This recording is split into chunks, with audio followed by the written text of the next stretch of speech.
I have been a licensed realtor for almost 8 years now, and I have built a business of repeat and referral clients. And one of the ways that I've done that is through mailers. That's right, snail mail. So in this video, I'm going to just give a quick rundown on what I like to mail, who I like to mail it to, and let's get started. So number one, why postcard marketing?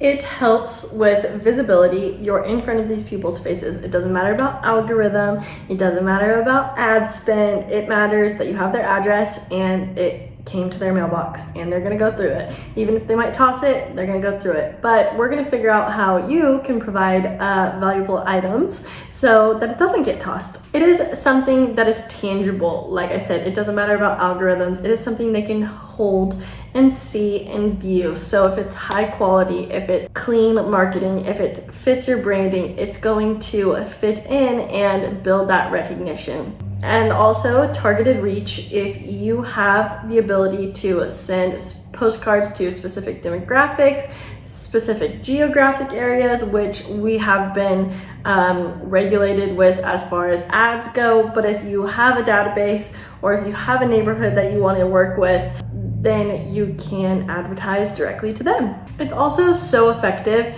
whether you're gonna get a high response rate or build trust. Each time that you show up in someone's mailbox, it reiterates that brand reinforcement and will help build your repeat and referral business. So I have a course on how to do this, and it goes into everything from understanding your target market, using and designing effective postcards, how to build your sphere, how to choose a farm, and how to do it the budget-friendly way. Several different mailing strategies, tracking and analytics, and an action plan. And then it also comes with 12 templates and 2 spreadsheets and discounts and links to other companies that I use regularly to help me with this marketing plan. When it comes to designing, I have a subscription to Coffee and Contracts, which is a marketing platform. You can always resize those into so like their Instagram posts, emails, whatever they might be. You can always resize those into a postcard size and be able to use that and always be able to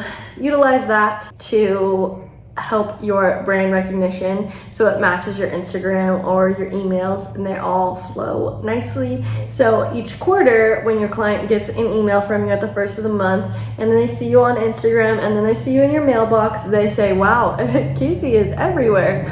I remember the first year I got into business, I had sent out like 2 or 3 postcards and they're like, someone saw me and they said, well, I see you're doing great. You're always in my mailbox. And I was like, yeah, I've sold 1 house, but it's great. So it's super important to use the design skills that we have. Canva has a great branding option. If you have your brand set up with your fonts and your colors, you can always rebrand different templates to match that brand, or you can rebrand my templates to match your brand. I provide you with a branding kit, so if you don't yet have that, you can utilize that.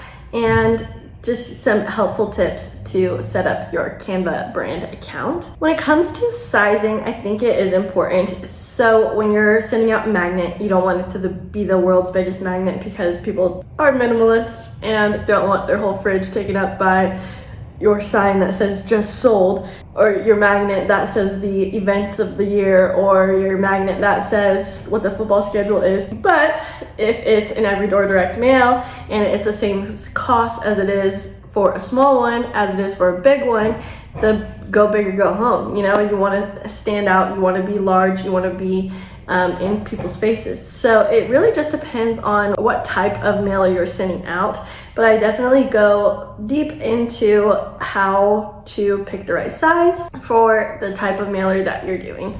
Especially if you're going to be paying for postage to your database, you want to be careful on how big you go so you don't have to spend more than a stamp.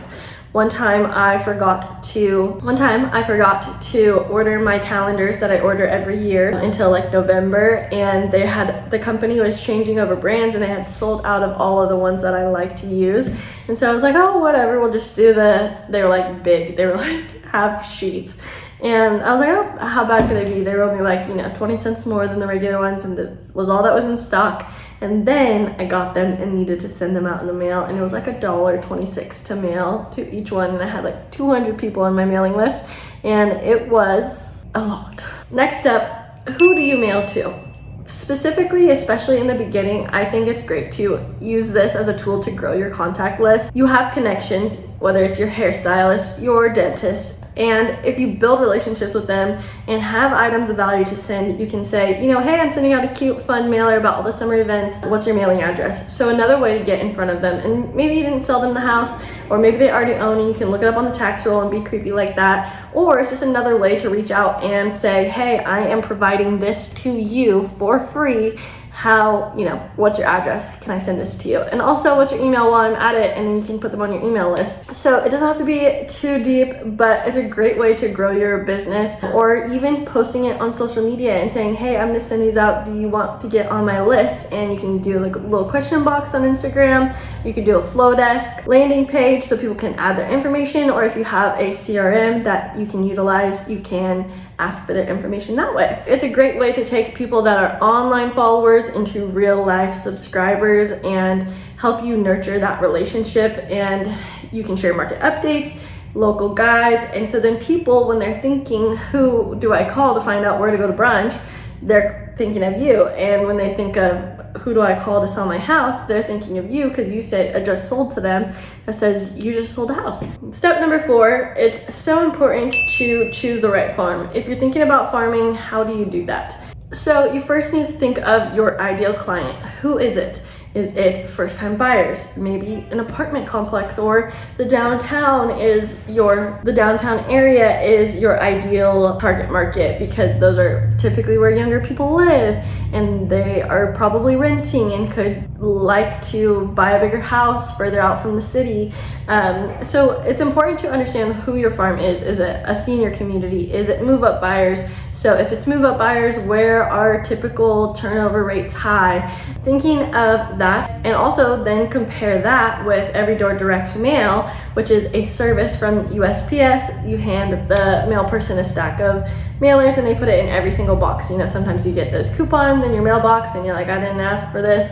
But combining that with your target farm area, so you can pull the list off of RPR and then also send things EDDM, which is a lot cheaper, and then also take it off there and send them actual note cards and letters, so it's more sincere and you have all their information. So that's how I like to set up my farm, and I think if you can set it up that way and find the right area for you to market to, it's going to exponentially build your business at a much smaller cost. It's so important to establish your presence when you are farming an area. So providing value, you don't want people to just throw it away. It's not just a coupon, it's something special to them. So is it a market update?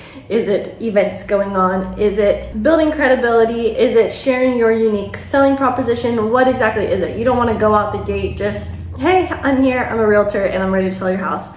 You want to build on that and then say, hey, I'm a realtor, I want to sell your house. People will start to pay attention by the 3rd, 4th mailer, and that's when you want the information to be more salesy. Next on my list is figuring out timing and frequency. I think at least twice a year, even if it's just to your sphere, you know, a Christmas card and another, you know, events guide or whatever it might be, is great to start out with. I try to aim for every other month as far as my mailing schedule goes. I send out a magnet calendar in January, and then in March I send a spring cleaning, which also includes coupons to local vendors who I partner with and charge, and then helps alleviate the fee of my mailers. In June, send out local events guide, and in August, a market update with some recent solds, some stats, and just like a fun little quiz, which you get the template to. In October, I send out a physical invite to join me at a pumpkin patch for a specific day and bring this postcard and I will buy you a pumpkin. And in December, I send a Christmas card. So I don't send my Christmas card to my farming area, but I do think that your sphere should be able to see you in a non-real estate way. It doesn't need to have your logo on it. It doesn't need to have that, but your family or a picture of you if you don't have a family is a great way to spread some holiday cheer. I think it's so important to choose 3 pillars. If you have my digital planner, this is something that I talk about. So you have 3 pillars that you're posting on. Mine are move up, cleaning, and events. So local things. So basically I transform my social media plan over to my mailing plan. So those are the things that I try to send out. I try to send out information about moving up, I try to send out information about cleaning, and I try to send information about local events. So you want to rotate those 3 and switch them out. So even if you're just sending 3 mailers out a year, it's important for people to get to know you and understand, what type of person you are and how you work, so then people can also work with you. When it comes to budgeting for a postcard campaign, it is important to figure out, your overall budget or your budget just for that specific one. So say your budget's $1,000 for the year, you have 200 people on your list, say it's about an average of $200 a mailer, then you can send out 5 mailers a year. It's important to do that to be able to work backwards or figure out what is right and what's wrong to send, or you don't want to send out 4 things in the beginning of the year and then not have any money to send out the rest of them. It's important to track your responses, your conversions, so you can understand your cost per lead, your cost per acquisition, your return on investment. So I gave you a spreadsheet with all this information to help you calculate how to follow up with these people. If you added, X amount of people from your events magnet, it's a great way to track them, and then also track how many times they've bought and sold with you. Also will help you track how often you're engaging with them and what your return on investment is, because if it's not making you any money, you don't want to keep doing it. And hopefully this helped you understand a little bit about how and why you should start doing mailer marketing. And if you have any questions, I'm always here to help. You can go get my course, and it explains all the information, has some discount codes, has templates, and it's a great deal. So thank you for watching, and we'll see you in the next video.